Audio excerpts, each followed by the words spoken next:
TLT 잘 몰라서 그러는데 깊고 짧게 설명 좀 부탁드려도 되나요? 같이 사고 있어요. 깊고 짧게. 자, 깊이 있게 말씀드리겠습니다. 자, 채권은 변동성이 적은 상품이에요. 원래는.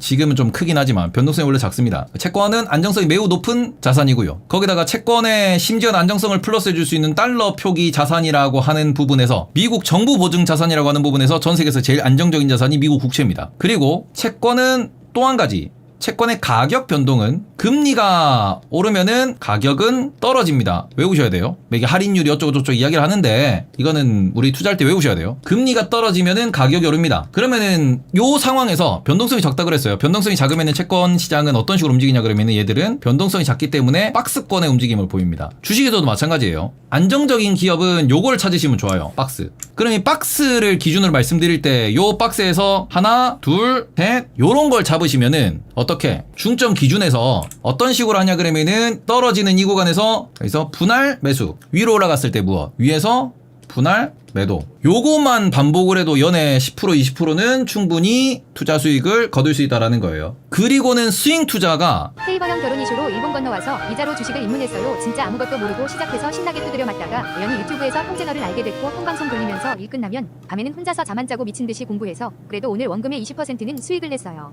남들에 비해 하찮은 수익이지만 그래도 뭔가를 해냈다는 기분에 뿌듯. 항상 행복해야 돼 형. 원금이 20% 벌었다는 거죠. 저 먼 타지에서 고생이 많습니다. 타지에서 고생이 많다 진짜. 요새 참 세상 살기 좋다라고 생각하는 게 이런 것 때문이거든요. 얼마나 살기 좋아. 지금 진짜 애나다. 얼마나 살기 좋냐 그러면은 전 세계에서 그냥 시간대 맞으면 볼 수 있단 말이야. 첫 번째 슈퍼챗도 또 이렇게. 감사합니다. 앞으로도 잘 부탁드립니다. 앞으로도. 예, 그쵸. 그러니까 채권에서 지금 그 박스를 잘 정하셔야 된다라고 말씀을 드리는데, 그러니까 딱 제가 장기 채권에서 말씀드리고 싶은 건 이거예요. 장기 채권의 가격적 바닥이 어디냐, 저점 고점에 대한 기준을 어느 정도 잡아야 돼요. 저점 고점에 대한 기준. 그럼 뭐부터 잡을 거냐 그러면은 미국 10년물 채권은 보험회사 다니는 분들, 그리고는 정말 오랫동안 투자하신 분들, 돈 많으신 분들 기준, 요거는 기준이 명확해요. 저점은 기준이 명확하지 않은데 고점은 기준이 명확해요. 계속 말씀드립니다. 연준이 말하는 페드가 얘기하는 타겟 레이트라고 있어요. 타겟 레이트라고 있습니다. 이거는 3월, 6월, 9월, 12월에 연준이 발표를 해요. 장기 목표 수익률이라고 하는 우리나라 말로 번역하면 그렇게 나와요. 장기 목표 수익률. 혹은 금리 목표. 중립 금리 이런 식으로 표현하는 거거든요. 근데 이 타겟 레이트에서 무엇? 플러스 1%. 요 정도를 기준으로 얘기합니다. 그리고 현재 연준이 제시하는 타겟 레이트가 얼마냐 그러면은 중립 금리가 얼마냐 그러면은 2.5에서 3%죠. 작년 재작년엔 이걸 타겟 레이트를 2%로 얘기했어. 근데 최근에 연준위원들이 나와가지고 2%를 타겟 레이트로 가져가는 거는 완전 경기가 작살나야 이제 2%가 나오다 보니 우리가 2%까지 가져가는 건 안 되겠소. 그러면 좀 우리가 수정을 해야겠소 하면서 지금 이야기가 나오는 게 뭐냐 그러면은 타겟 레이트를 2.5에서 3%로 약간 상향 조정했다. 여기서 플러스 1%에 보면은 10년물 금리 기준, 장기 금리 기준, 이 고점 기준 10년물이거든요. 10년물 어디? 3.5에서 4%가 요 사이 어디가 고점의 기준이 된다라는 소리입니다. 채권, 장기 채권의 매도는 10년물 기준으로 봤을 때 4% 넘어가면은 어느 정도 매도에 대한 고민을 해야 한다. 요렇게 이야기를 하는 거예요. 그러면은 반대로 저점은 얼마냐? 저점은 이건 기술적 분석하고 여러 가지 하고 쭉쭉쭉 다 봐야 될 텐데, 제가 지금 보고 있는 저점 라인은 저는 이 정도 봐요. 4.1에서 한 4.25 어제 갔던 라인 요 정도를 보고는 있는데, 지금 시장에서 트럼프가 되면 얼마? 4.5%까지 간다. 트럼프 플러스 상원 하원이 공화당 되면 얼마? 5%까지 간다. 말 그대로 채권시장 개박살 날 거다라고 이야기하는 겁니다. 바닥에 대한 기준은 이거는 감이에요. 감과 월스트리트의 전망과 예측과 재무가 얼마나 돈을 찍어내느냐와 연준위원들이 어떻게 발언을 하느냐와 채권시장에 대한 투자 심리가 어떻게 되느냐에서 소위 말하는 그 바닥이 결정되거든요. 그래서 이게 지금 그 채권시장의 소위 말하는 분할 매수에 대해서 사람들이 그 기준 잡기가 되게 어려워요. 채권을 오랫동안 투자하신 분들도 이 기준을 잡는 걸 되게 어려워하는 편이고요. 근데 명확한 건 뭐냐 그러면은 요 소위 말하는 고점 기준이 명확해서 사람들이 채권을 충분히 어찌 보면은 매수해도 될 만한 가격이다라고 평가를 하려면은 우리 냉정하게 생각해봐요. 뭐가 보여야 돼? 몇 프로는 먹겠구나가 보여야 돼요. 제가 4.1에서 한 4.2, 4.3 정도 요 사이를 어느 정도 그 매수권으로 생각한 이유는 대충 3.5에서 4.0 사이면 얼마? 그러면은 대충 한 3.7에서 한 3.8 정도? 요 정도를 내가 매도할 수 있는 가격, 목표가로 설정할 수 있잖아요. 그쵸? 역으로 생각을 하는 거예요. 대충 지금 연준이 저렇게 얘기를 하니까 채권을 내가 어디서 팔아? 어디를 고점이라고 생각해? 10년물 걸리면 3.7%, 3.8%면 고점이겠네. 그러면은 내가 어디서 사서 저기 팔아야 내가 충분한 수익률이 나올 거야 라고 역산을 들어가는 거거든요. 그래서 보면 얼마?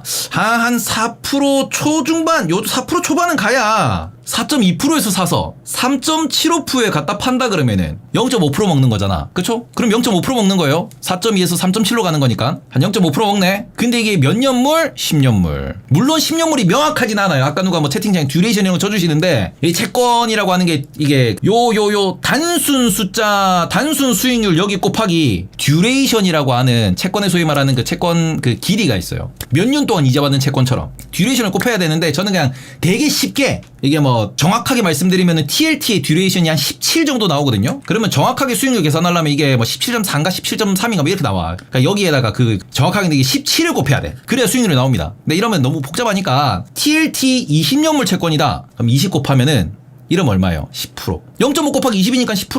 뭐 정확하게 17을 곱해야 되긴 하는데 대충 이 정도면은 10%? 좀 내가 저점에 못 사고 고점에 못 판다 그러면은 한 5에서 7% 먹겠구나. 그 라인이 4% 초반대라고. 그래서 이거를 대충 한 5에서 7% 정도는 먹어야 투자 가치가 있거든요. 보험회사나 이런 데에서 뭐 기관 투자자들이 많이 투자하는데 야, 너무 디테일하게 설명해 주는데 다른 분들도 기억하세요. 예. 한 5에서 7% 정도의 수익률이 예상되다 보니 그래서 여기서는 살만하다가 되는 거야. 그 살만하다 라인이 얼마? 그게 이번에 4.1%, 4.2%, 4.3% 이렇게 나왔다고. 살만하다 라인이. 뭐가 정해져 있으니까 뭐가 이제 대충 눈치가 보이니까 요게 눈치가 보이니까 어디까지는 갈 수 있겠구나가 보이니까 저거에 대한 배팅을 하는 거예요. 이거에 대한. 아시겠죠?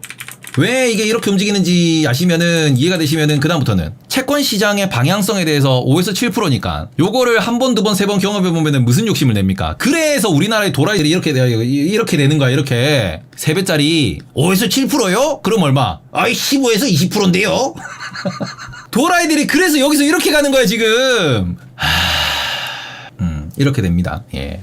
그래서 이게 TMF가 틀렸다는 거 아니에요. 이 정도는 알고 해도 TMF가 됐든 TMV가 됐든 레버리지 채권에 대한 그런 투자 혹은 채권 ETF에 대한 소위 말하는 그 트레이딩 관점의 접근을 이 정도는 보시고 체크하셔야 된다. 그저께인가 누가 TLT 손절했다 그랬잖아요. 제가 그때 왜 손절하셨습니까? 라고 질문 드린 것도 그분의 손절의 근거는 이거였어요. 요게 걱정이 돼서 4.5% 5%까지 올라간다라고 하는 이 소식들이 걱정이 돼서 저점이 훅 내려갈까봐 나는 손절했다라고 말씀을 해주신 분이 계셨습니다. 그 근거가 어느 정도 내가 감당이 되는 수준 내에서 내가 그래서 손절했다라고 하면 오케이긴 한데 그게 이제 만약에 4.5%에서 5%까지 간다고 하자. 그럼 이게 수익률이 엄청 높아지는 거잖아요. 대충 4.5%까지 간다 그러면 이게 가는 게 0.7%고 한 번 매수해서 먹을 수 있는 게 레버리지를 안 써도 얼마? 15%씩 나와버려요. 가기 전에 매수가 충분히 들어온다고.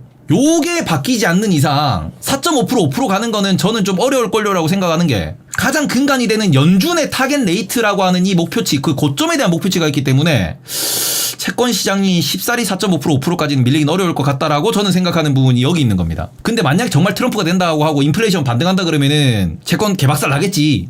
왜? 연준이 타겟 레이트를 못 지킬 것 같으니까 단기간에 1, 2년 내에 저기까지 못 갈 거니까 타겟 레이트를 설정을 해놨어도 저게 뭐 내후년에 갈 거예요 뭐 한 1, 2년 걸릴 거예요가 아니고 5, 6년 걸릴 거예요 그러면 채권 개박살 나는 거지. 삼성전자 8만원 5년 뒤에 갑니다랑 같은 소리잖아. 그러니 그런 관점에서는 트럼프의 당선이 걱정되는 거는 사실이에요. 지금 채권 시장에 인플레이션이 반등한다라는 거는 채권 시장에 아주 큰 악재가 되는 건 맞습니다. 그 관점에서는 지금 채권 시장에 대해서 이렇게 뭐 변동성이라든지 가격 배팅 약세 이런 전망들이 나오는 이유가 여기는 분명히 있어요. 근데 가장 기본적인 계산 방식은 이렇게 하시는 게 맞더라고.